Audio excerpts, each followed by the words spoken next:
Speaker साहब, ना कोई जज्बाती तकरीर है, ना कोई गालब गलोच है, ना कोई चोर डाकू का नारा है। सिर्फ आज होगा ट्रुथ एंड रिकंसिलिएशन। सिर्फ आज होगा हकाइक पर बात, क्योंकि फिगर्स डोंट लाई। स्पीकर साहब, कहा जाता है हमसे हुकूमत संभाली नहीं जाती। आज तक जो हमारे जितने भी हमारे वजीर आजम गुजरे हैं, हमारे जो सो कॉल्ड लीडर्स गुजरे हैं दुनिया में, उनके इंटरनेशनल लेवल्स के कारनामे, कभी Karachi affair, Surrey Mahal, penthouse पायरेट, पानामा लीक्स थे। आज प्राइम मिनिस्टर इमरान खान की माहौल दोस्त पॉलिसियों की सारी दुनिया तारीफ कर रही है। आज इंटरनेशनल मॉनेटरी इदारे पाकिस्तान के कर्जे माफ करने के बारे में एक्शन प्लान बना रहे हैं।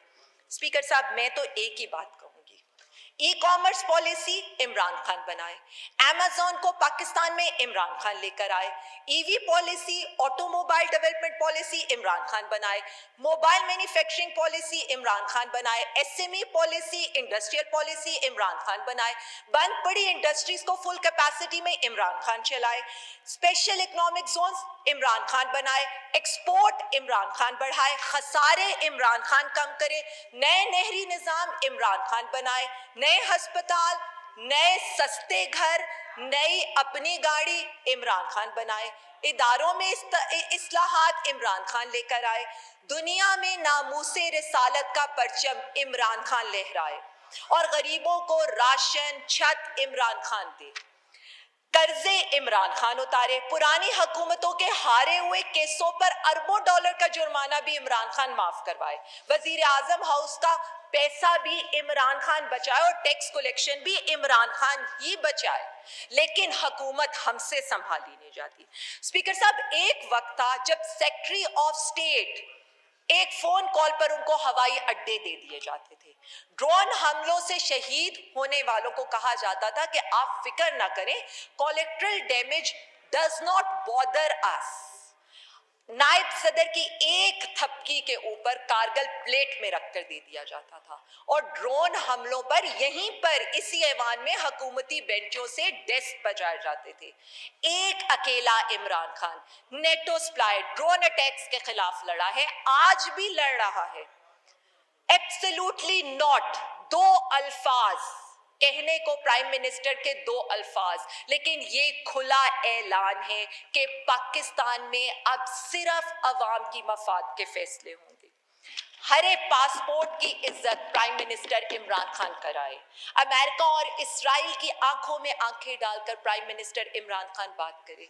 स्पीकर साहब, क्रक्स ऑफ ऑल ये है कि मेरा प्राइम मिनिस्टर वो फैसले करता है जिसका फल आइंदा आने वाली नस्लें खाएंगी, यानी वो इलेक्शन का नहीं, आइंदा आने वाली नस्लों का सोचता है। स्पीकर साहब, आखिर में दो तीन चीजें जो कही गई उनका मैं जरा, यहां पर कहा गया स्पीकर साहब, वोट को इज्जत देंगे, बिल्कुल दें, लेकिन गेट नंबर 4 में बुर्का पहनकर हुकूमत बनाने की कॉन्स्पिरेसीज मत करें।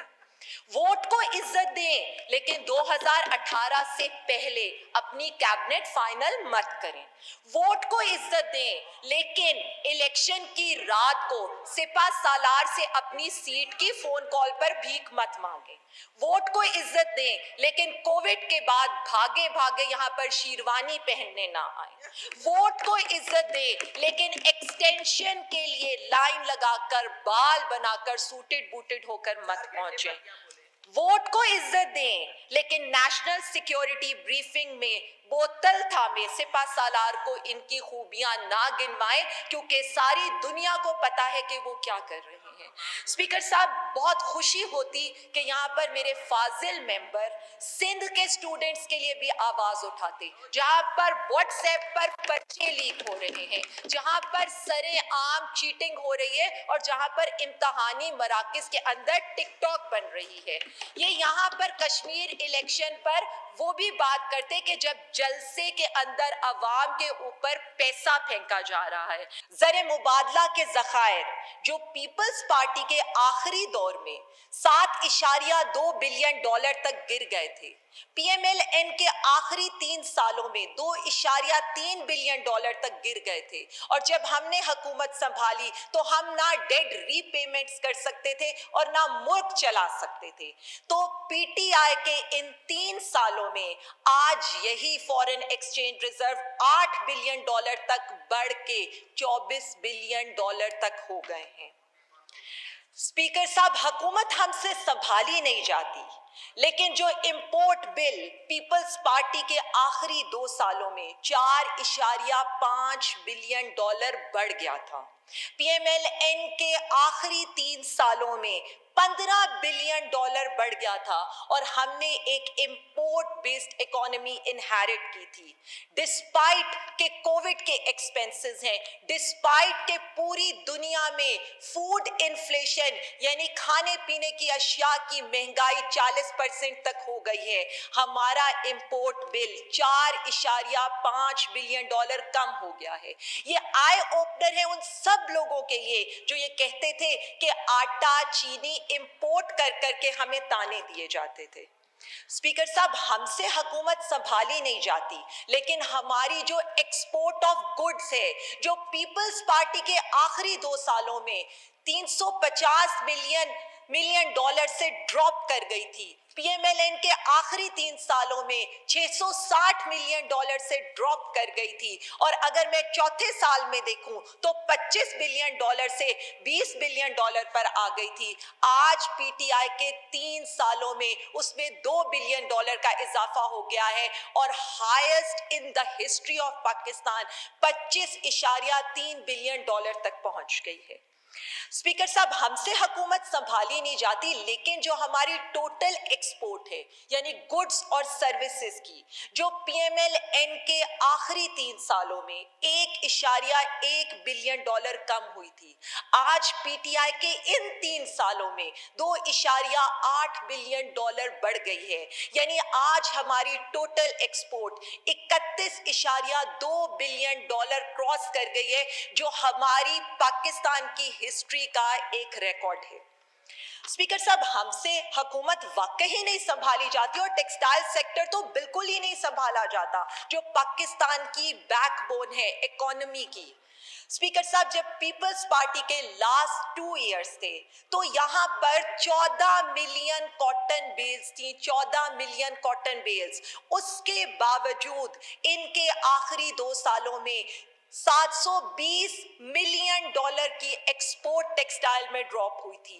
पीएमएलएन के दौर में लूम्स बंद हो गई थी और टेक्सटाइल बांग्लादेश, वियतनाम या इंडिया शिफ्ट हो गई थी, लेकिन पीटीआई के इन 3 सालों में आज उसी एक्सपोर्ट के अंदर 1.8 बिलियन डॉलर का इजाफा हुआ है और हमने 15 बिलियन डॉलर की एक लिमिट को क्रॉस कर लिया है, वो भी आज तक हिस्ट्री में नहीं हुआ। 7 मिलियन बेल्स के साथ 15 बिलियन डॉलर की एक्सपोर्ट टेक्सटाइल्स में अचीव करना, ये भी एक रिकॉर्ड है। जहां पर लूम्स और मशीनरी कौड़ियों के भाव बेची जाती थी, आज वहीं पर 1 अरब डॉलर की मशीनरी हमारे एक्सपोर्टर्स इंपोर्ट कर रहे हैं। स्पीकर साहब, आईटी सेक्टर की अगर मैं बात करूं, जिसमें इंडिया इस वक्त रूल कर रहा है, तो पीपल्स पार्टी के आखिरी दौर में इसमें सिर्फ 360 मिलियन डॉलर बढ़ी थी इसकी एक्सपोर्ट। पीएमएलएन के आखिरी 3 सालों में इसकी एक्सपोर्ट सिर्फ 240 मिलियन डॉलर बढ़ी थी और आज पीटीआई के 3 सालों में ये 1 बिलियन डॉलर से ज्यादा बढ़ गई है और हमारी जो आईटी एक्सपोर्ट है उसे ना सिर्फ इंडस्ट्री का दर्जा दिया गया है, बल्कि अगर मैं 3 सालों में देखूं तो 2 बिलियन की एक्सपोर्ट आईटी सेक्टर क्रॉस कर गया है। रेमिटेंसेस पर बात होती है, बैरूने मुल्क पर बात होती है और कहा यह जाता है कि कहां है वो डॉलरों की बरसात जिसका वादा किया गया था। तो पीपल्स पार्टी के आखिरी दौर में रेमिटेंसेस में सिर्फ 2.7 बिलियन डॉलर का इजाफा हुआ। पीएमएलएन के आखिरी 3 सालों में 1.2 बिलियन डॉलर का इजाफा हुआ, जबकि पीटीआई के 10 सालों में 10 बिलियन डॉलर का इजाफा हुआ। सर, मैं तो सलाम पेश करती हूँ अपने उन ओवरसीज पाकिस्तानियों को कि आज तरसीलाते ज़र 29 बिलियन डॉलर तक पहुंच गया है, जो पीपल्स पार्टी के दौर में 13 बिलियन डॉलर और पीएमएलएन के दौर में 19 बिलियन डॉलर की हद को भी क्रॉस नहीं कर सका। स्पीकर साहब, हमसे हुकूमत संभाली नहीं जाती, लेकिन तिजारती खसारा जो पीपल्स पार्टी के आखिरी 2 सालों में 5 बिलियन डॉलर बढ़ गया था, पीएमएलएन के आखिरी 3 सालों में 15.5 बिलियन डॉलर बढ़ गया था। यानी हमें एक इंपोर्ट बेस्ड इकोनॉमी देकर अंधेरों में धकेलने की कोशिश की गई। आज इन 3 सालों में हमारा तिजारती खसारा 7 बिलियन डॉलर कम हो गया है। स्पीकर साहब, इकोनॉमिस्ट की एक रिपोर्ट आई और उसमें कहा गया कि पाकिस्तान का शुमार दुनिया की 3 बेस्ट इकोनॉमीज जो रिकवर की हैं उनमें होता है, जो दुनिया में वापस आई हैं कोविड के बाद। आज पाकिस्तान का पॉइंट 84 है, पाकिस्तान का पॉइंट 84 है, जबकि उसके मुकाबले में इंडिया जो इतनी बड़ी इकोनॉमी है और जिससे हमें सीखने को कहा जाता था, आज वो नीचे से तीसरे नंबर पर है और उसके पॉइंट्स 44 हैं। और हमारे इमरजेंसी एहसास कैश प्रोग्राम को आलमी सतह के 4 बड़े समाजी तहफ़्फ़ुज़ के प्रोग्राम्स में शामिल किया गया है। स्पीकर साहब, हमसे हुकूमत संभाली नहीं जाती, लेकिन टैक्स महसूलात में 18% का इजाफा हुआ है और आज टैक्स कलेक्शन 4,732 अरब को क्रॉस कर गई है, जिसके साथ हमने 251 अरब के अपने लोगों को, कारोबारी लोगों को फंड दिए हैं। इसीलिए तो हमारे कारोबारी लोगों को आज बैंक से कर्जे लेने की बजाय उनके पास इतना माल है कि वो अपनी एक्सटेंशंस भी करें और कारोबार को तरक्की भी दे रहे हैं। स्पीकर साहब, कोरोना के बावजूद पाकिस्तान की बड़ी सनतों में जो ग्रोथ हुई है, पीपल्स पार्टी के आखिरी 2 सालों में 4.1%, पीएमएलएन के आखिरी 3 सालों में 5.12% और हमारे 3 सालों में 9.29% है। ये वो चीजें हैं जो हमें ये बताती हैं कि आज इंडस्ट्री ग्रो कर रही है, आज हमारे लोगों को रोजगार मिल रहा है। आज अगर हम ये देखें कि बात हुई करंट अकाउंट डेफिसिट की, तो स्पीकर साहब, current account deficit People's Party को सरप्लस में मिला था, जो इन्होंने हुकूमत छोड़ के जाते हुए डेफिसिट में दिया, वो भी 2.5 बिलियन डॉलर के डेफिसिट में। और पीएमएलएन ने तो कमाल ही कर दिया कि उसने इस डेफिसिट में 14.2 बिलियन डॉलर का इजाफा किया और जब हमें हुकूमत मिली तो ये टोटल एक्यूमुलेट होकर 20 बिलियन डॉलर था। आज हमने उसको भी सरप्लस में कर दिया है, लेकिन हुकूमत हमसे संभाली नहीं जाती। यहाँ पर महंगाई पर बात होती रही, लेकिन अफसोस ये होता है कि हम सिर्फ हवा में बात करते हैं, क्योंकि पीपल्स पार्टी के 4 सालों के अंदर ये तो कभी डबल डिजिट इन्फ्लेशन से निकल ही नहीं सके, सवाए इनके आखिरी साल के। और पीएमएलएन का जो इन्फ्लेशन का जो वो डेटा देते रहे या वो जो उसके फिगर देते रहे, वो टोटली आर्टिफिशियली कंट्रोल था, जिसने हमारी इंडस्ट्रीज को तबाह किया, जिसने हमारे रुपए को ओवर वैल्यू किया और जिसने हमारी एक्सचेंज रिजर्व्स को झोंक दिया ताकि आप सिर्फ एक चीज को कंट्रोल कर सकें। लेकिन आज 3 सालों की मेहनत के बाद हमने हर चीज को कंट्रोल भी किया है और अपनी इन्फ्लेशन को हम सिंगल डिजिट में लेकर आए हैं और आगे हम इससे भी कम कर रहे हैं। स्पीकर साहब, यहां बार बार बात होती है पेट्रोल प्राइसेस हुकूमत ने बढ़ा दी। स्पीकर साहब, मैंने कंपैरिजन किया तो नजर आया कि पीपल्स पार्टी के आखिरी 2 सालों में जो पेट्रोल प्राइसेस में इंक्रीज था वो 25% था। पीएमएलएन के 3 सालों में जो पेट्रोल प्राइसेस में इंक्रीज था वो 52%, 52% था, जबकि पीटीआई के इन 3 सालों में पेट्रोल प्राइसेस में सिर्फ 14% का इंक्रीज हुआ है।